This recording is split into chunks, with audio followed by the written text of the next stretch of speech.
Hi, this is Fred Hess.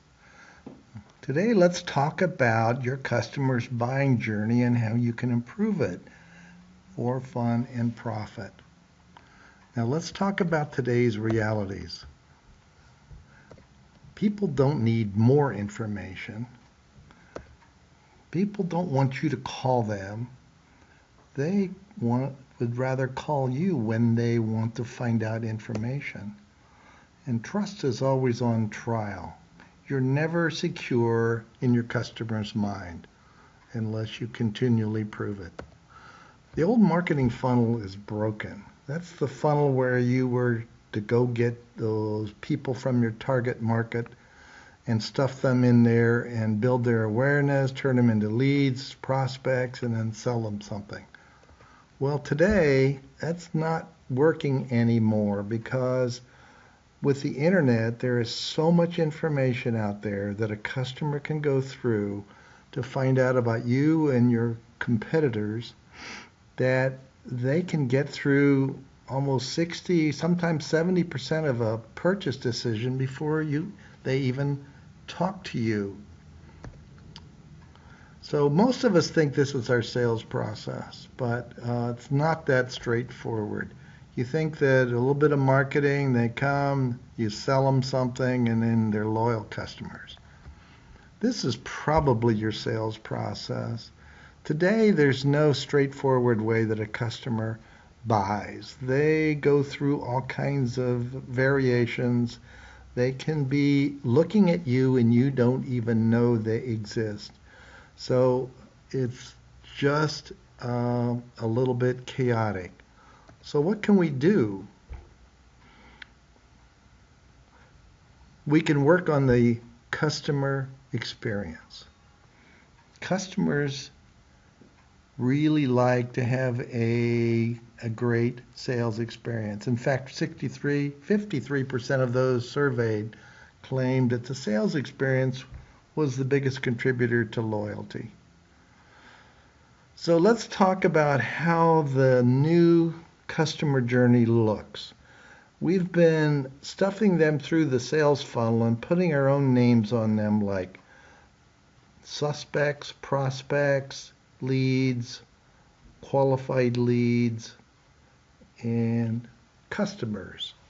But let's talk about the process that they go through. Their behaviors is a better way to identify the buyer's journey than the names we hang on them. So this is the latest customer journey. There's 7 steps.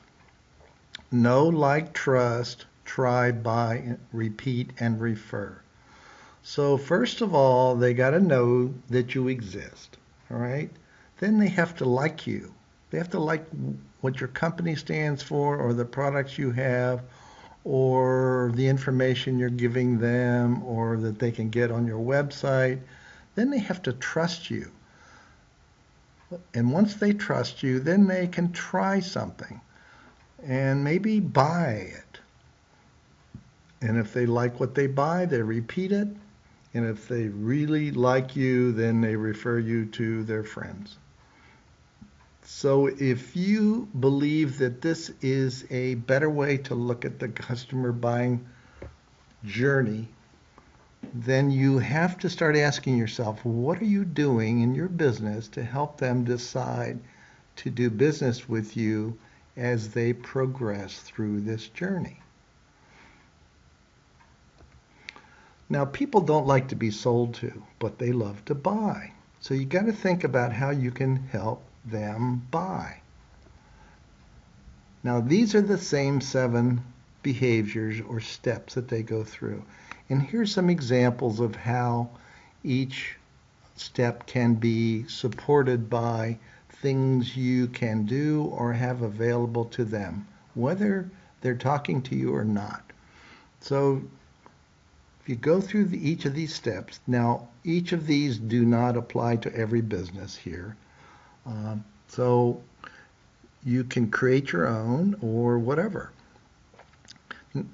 So to know you, you've got to have maybe SEO to get them to your website. You've got to have messages out on social media. You've got to work on networking, referrals, ads, anything that will attract people to know that your business is something they might be interested in. Okay, the next step is like.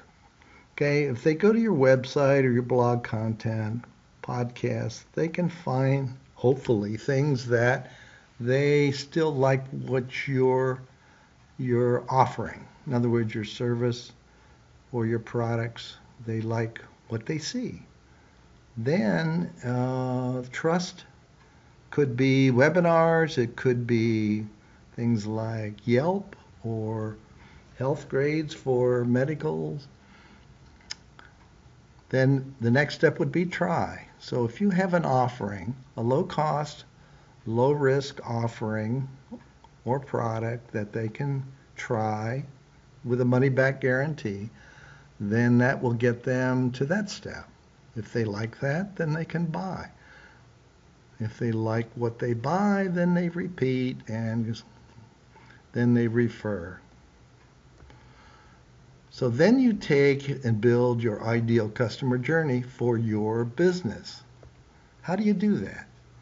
Well, the first step is to start with the customer. You got to define them. Who are your best customers? And then analyze the experience that you're currently putting them through. All right?